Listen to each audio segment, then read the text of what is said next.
innamal a'malu binniyat.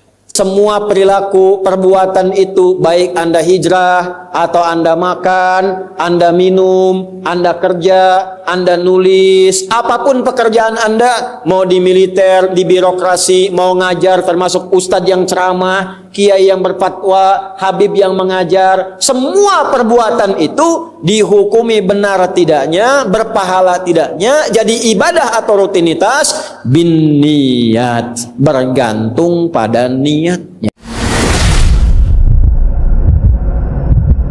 Quran Firaun. Ibu kenal Firaun? Ayo bilang kenal. Langsung saya berhenti pengajian nih. Ada ibu yang angguk, mohon Pak. Aduh. Firaun itu bukan nama asli, gelar. Faraoh, gelar pemimpin tertinggi di Mesir pada waktu itu. Raja. Maksudnya apa? Kalau diberi kedudukan tinggi, hati-hati akan ada potensi-potensi penyimpangan. Harus paham orang sekitaran, mitigasikan siapa orang terdekat, siapa yang membisikkan, kalimat apa yang diberikan. Korun bukan nama asli. Ya. Koroh asalnya, yang punya harta banyak seperti sebenua. Hati-hati kalau punya harta banyak, semakin naik harta, semakin ada potensi penyimpangan. Potensi dengan harta yang menyimpang disebut bagho, potensi kedudukan yang menyimpang disebut togo. Idhab ila fir'auna innahu togo, inna qaruna kana min qaumi Musa fabagho. Kalau belum kaya, gayanya biasa, nyapa, jalan, masih bisa assalamualaikum. Sudah jadi crazy rich, richnya hilang, crazy-nya muncul. Udah pamer, flexing, macam-macam, potensi penyimpangan bisa terjadi. Balik lagi, terapkan rumus ini kepada hadis tadi. Ada seorang sahabat jatuh cinta pada seorang perempuan. Nah, jatuh cinta ini akan terjadi dimanapun, termasuk jamaah-jamaah ini nih. Hati-hati bu tuh, ya, jatuh cinta. Nah, perempuan yang ditaksir ini namanya Ummul Qais. Kata Ummul Qais, nah ini panduan bu, bagus. Kalau kamu mencintaiku, ikut hijrah, ikut Nabi. Ah, mahal itu bu. Ini standar. Kalau ibu bapak cari menantu, standar yang pertama, ini jarang dibahas di hadis ini. Cari yang pertama itu ukurannya, standar imannya yang dekat dengan Allah dan Rasulnya. Fadfar bidatid dini taribat yadah. Kalau pilihan pertama ini lekat pada imannya, akhlaknya, kemuliaannya, pasti rumah tangganya bahagia dan beruntung. Kenapa? Karena asbabnya umumnya orang cari dua hal. Maaf, kalau bukan materi, harta, kedudukan latar belakang, atau tambahan dari fisikal, itu wajar. Pilih gantengnya, gitu kan? Tegapnya, cakepnya, dompetnya, nah itu biasa. Yang perempuan cantiknya, anggunnya. Cuma kalau berumah tangga ukurannya semua material, fisikal, nggak akan langgeng.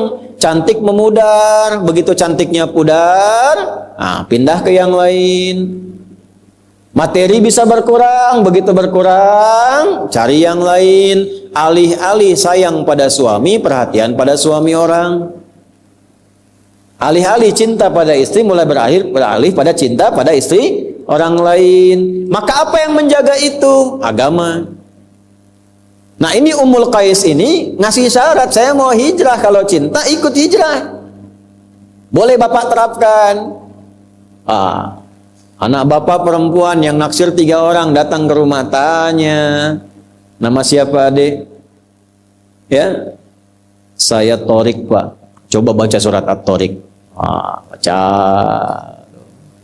Alhamdulillah, bagus, masuk list 1, ya kan? Adik siapa? Mulai gemeteran, gitu kan? Saya Ibrahim pak, baca Ibrahim, surat Ibrahim, surat 14, lancar, gitu kan? Yang ketiga, coba baca, gitu kan? Waduh, gak lebih repot lagi karena panjang. Abdi Yusuf pak, cuman panggilan sehari-hari kulhu. Gak apa-apa, sekarang mulai marak tuh, mau nikah hafal Ar-Rahman dulu, gitu kan? Walaupun namanya Asep, hafalannya Ar-Rahman. Nggak apa-apa itu buat ngejaga. Cek, lihat sholatnya, lihat agamanya. Apalagi musim-musim seperti sekarang.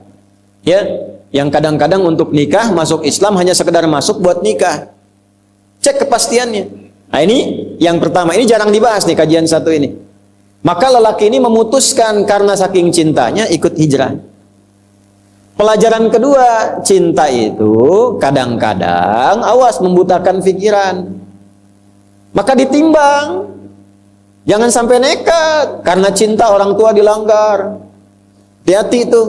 Diukur dulu, ini ukuran ikutnya benar enggak? Hijrahnya dengan siapa? Dengan Nabi Muhammad SAW. Oh pasti benar, pasti baik, pasti bagus. Ya kan? Tapi tiba-tiba anak ibu perempuan ikut laki-laki, nggak jelas ikutnya kemana, tinggalkan orang tuanya. Kita hijrah, bukan hijrah itu mah diculik. Hati-hati ya, nggak ada kawin lari itu. Capek. Di mana-mana kawin tuh duduk, diam, ya. Penghulu kawin lari, capek. Gimana bisa lari itu sambil nikah sambil lari? Ya. Jangan sampai dilanggar, yang rawat bapaknya, yang rawat ibunya, uangnya habis, taat pada ibunya nggak ada, pada bapaknya tertinggal, kok tiba-tiba bisa taat pada orang baru dikenal, akad aja belum. Awas, hati-hati. Dulu, kalau mau nikah itu, laki-laki datang, ketemu bapaknya. Setelah ditanya semua macam-macam, nanti diberikan 40 hari waktu. Ini mematangkan diri, yang perempuan diajarkan oleh ibunya. Dalam masa menunggu itu si perempuan dikasih daun pacar. Kalau sekarang hina itu. Nah proses menunggu itu disebut pacaran namanya. Ya, proses menunggu disebut pacaran karena si perempuan dikasih daun pacar menunggu 40 hari sampai matang. Diajarin sama ibunya. Ya kayak pami jadi istri kieu, ini teh masak tes pada kieu, suami teh kieu. Dari awal diajarin, yang laki-laki mematangkan diri dari mencari nafkah, diajarkan jadi suami yang baik, ngaji yang benar. Begitu nikah dari dulu, coba lihat orang tua dulu. Kalau nikah teh awet, karena dipakai. Sekarang konsepnya berubah. Yang disebut pacaran teh naik beca berdua. Seakan-akan beca milik berdua, tukang beca nggak ada, lewat sampai maung di situ hilang satu tuh. Ustaz, kenapa belum kajian di Istiqomah? Saya tuh bingung, pas lewat saya bilang maungnya kan tadinya 4 tuh, ya tinggal 3. Lewat lagi tinggal 2, ini kemana itu maung T2 di situ tuh? Alhamdulillah sekarang jadi 4 lagi tuh, udah balik. Nah itu. Nah sekarang kita kembali. Jadi setelah memutuskan ikut hijrah, berangkatlah ke Yathrib, kelak jadi Al-Madinah Al-Munawwarah, ya. Ini merasa ada yang nggak lengkap, saya takut hijrah saya ini hukumnya salah. Karena motivasinya untuk mengejar Ummul Qais. Nah, apa ini pesan moralnya? Salah satunya sebelum masuk ke hadisnya. Pesan moralnya boleh jadi juga ada yang ingin hijrah. Hijrah itu kan nggak harus pindah tempat. Hijrah itu asalnya berpindah keadaan dari yang kurang baik jadi baik. Dari yang belum dekat dengan Allah jadi dekat dengan Allah. Tidak harus pindah tempat. Kecuali kalau di tempat itu tidak bisa mendekatkan diri kepada Allah. Di tempatnya mau sholat susah, hijrah. Tapi kalau di tempat itu yang ke masjid banyak, yang ngaji banyak, cuman Anda yang belum ke masjid. Anda ingin hijrah, nggak usah pindah tempat, pindah kebiasaan.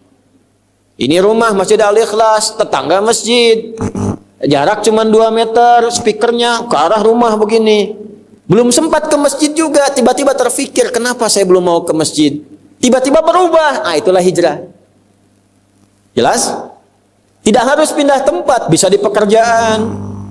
Ya, di pekerjaan Anda sulit untuk bisa menunaikan sholat. Mohon maaf, mau sholat susah, apalagi mau ngaji. Ya, sedangkan rezeki Allah sudah atur, pasti diberi. Catat tuh konsep itu. Ya, tolong tanamkan pada jiwa kita. Kita itu rukun iman ada 6. 1 sampai 5 sering lulus, yang ke-6 sering gagal. 6 tuh kodo dan kodar. Di antara kodo dan kodar itu rizki. Rizki kita itu diatur, pasti diberikan kalau mau bergerak. Jadi prinsipnya kerja dimanapun rizki pasti datang. Ya, jadi kenapa harus memilih tempat pekerjaan yang menjauhkan seseorang dari Allah? Sok pilih mana? Gaji 100 juta tapi nggak bisa sholat, atau gaji 1 juta bisa sholat, tidak ada pilihan ketiga, 2 ini aja. Oh, pilih mana? Tak mudah kan? Ya, karena wajahnya udah kelihatan 100 juta sholat gitu. Sekarang ada orang milih jaga toko, gaji nggak seberapa, tapi nggak sholat. Jumatan nggak sempat, 5 waktu dibatasi. Dan dia yakin yang ngasih rezeki Allah, tapi ninggalkan Allah. Ini nggak bisa jadi calon menantu, Bu. Allah aja dia tinggalin, apalagi anak ibu. Bikin status tuh.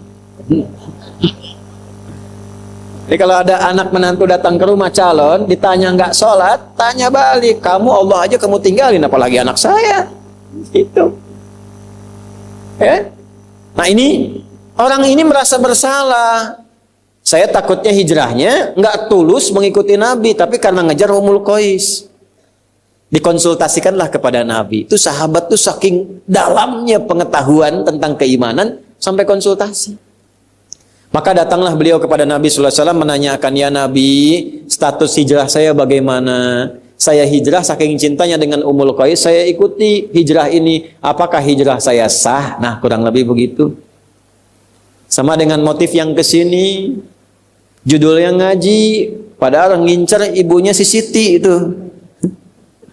Ya, padahal ngincer si Fulana, atau ngincer sarapan gitu kan, atau ngincer peluang yang lain. Nah itu masih kehitung ngaji, atau setengah pahala, atau pindah tuh. Mesti ada kepastian. Ya kan peluang itu bisa dibaca dimanapun. Apakah semua yang ngaji itu nanti semuanya sama ngaji? Kan kadang-kadang ada yang jualan. Nah hukum orang jualan di tempat orang ngaji, statusnya gimana? Dapat ngajinya nggak pahalanya? Kalau dengar ngaji itu sambil jualan, dapat nggak tuh pahala ngajinya? Atau cuma dihitung jualannya saja? Inilah hadis yang mengatur tentang hukum demikian. Hukum haji, ada yang jualan. Yang jualan depan Masjid Nabawi bagaimana? Ya saya mumpung ingat ya Pak Kasdam, izin ya. Nanti bulan depan kalau kajian, yang persit itu, UMKM-nya, itu tolong di depan tuh, dibikin stand. Ya, jamaah nanti beli itu hidupkan supaya hidup. Ya, yang persit-persit kan ada UMKM tuh, yang bikin kue, bikin makanan itu sampingkan di sarapan bareng di situ. Ya, hidup. Jadi suasananya betul-betul manunggal sama, nyatu. Itu yang diajarkan Nabi dulu begitu. Ya, makanya Abu Darda bikin warung itu depan Masjid Nabawi. Tapi waktunya sholat, sholat. Setelah itu baru jualan. Kan indah ya, jualan nasi uduk. Nah, ngaji dulu, begitu selesai baru jualan. Ya. Nah, ini balik nih, bagaimana hukumnya seperti itu? Maka keluarlah kalimat Nabi yang tadi kita bacakan secara bersanad. Maka Nabi komennya begini. Qala Rasulullah sallallahu alaihi wasallam, "Innamal a'malu binniyat." Ya, saya bahas sedikit-sedikit. Innama adatul hasri li hasril hukmi 'alal madhkuri. Innama huruf pembatas untuk membatasi hukum pada yang disebutkan saja. Jadi ini rumus ya, ini mahal nih kuncinya, ngajinya agak mahal. Kalau baca Quran, baca hadis ada innama di awalnya, maka hukumnya terbatas pada yang disebutkan saja, nggak boleh keluar dari yang disebutkan. Contoh gini, zakat itu dikeluarkan pada berapa golongan? 8. Ada di mana? Surah ke-9. Ayat berapa? Ayat ke-60. Itu dibuka dengan innamas shadaqatu. Cara menerjemahkannya, zakat itu hanya boleh dikeluarkan pada golongan berikut. Lil fuqara 1, wal masakin 2, wal amilina 'alaiha 3, wal muallafati qulubuhum 4, wa fir riqab 5, wal gharimin 6, wa fi sabilillah 7, wa ibnis sabil 8. Ke-8 ini, di luar 8 nggak boleh. Yatim disebut nggak tadi? Tidak, karena tidak disebut boleh nggak terima zakat? Belum tentu. Kalau yatimnya fakir boleh, yatimnya miskin boleh. Bill Gates punya anak yatim, terima zakat enggak? Enggak, bapaknya orang kaya. Ya kan? Tapi kalau punya sifat yang tadi, boleh diberikan. Tapi infak boleh terima. Infak itu tidak harus uang. Teman Anda kaya, orang paling kaya sekota Bandung, muslim, meninggal bapaknya, yatim anaknya sahabat Anda. Tidak dikasih zakat tapi infak boleh. Tahu anak itu senang mainan, ada robot-robotan, belikan itu sebagai infak penyambung persahabatan dengan bapaknya. Ada di mana ayatnya? Quran surah 2, ayat berapa? 215. Bagaimana bunyinya? Yas'alunaka madza yunfiqun. Mereka konsultasi pada Muhammad, kalau mau infak bagaimana? Qul ma anfaqtum min khair. Katakan kalau mau infak cari yang terbaik. Untuk 5 golongan, 1 lil walidain orang tua, 2 wal aqrabin kerabat, 3 wal yatama, masuk di sini anak yatim, 4 wal masakin orang miskin, 5 wabnis sabil dalam perjalanan sulit. Paham sampai sini? Ini innama, nggak boleh keluar dari 8 tadi. Hadis yang disampaikan oleh Nabi diikat dengan innama, artinya hukumnya terbatas. Innamal a'malu, semua perilaku, perbuatan itu, baik Anda hijrah, atau Anda makan, Anda minum, Anda kerja, Anda nulis, apapun pekerjaan Anda, mau di militer, di birokrasi, mau ngajar, termasuk ustadz yang ceramah, kiai yang berfatwa, habib yang mengajar, semua perbuatan itu dihukumi benar tidaknya, berpahala tidaknya, jadi ibadah atau rutinitas bin niat, bergantung pada niatnya.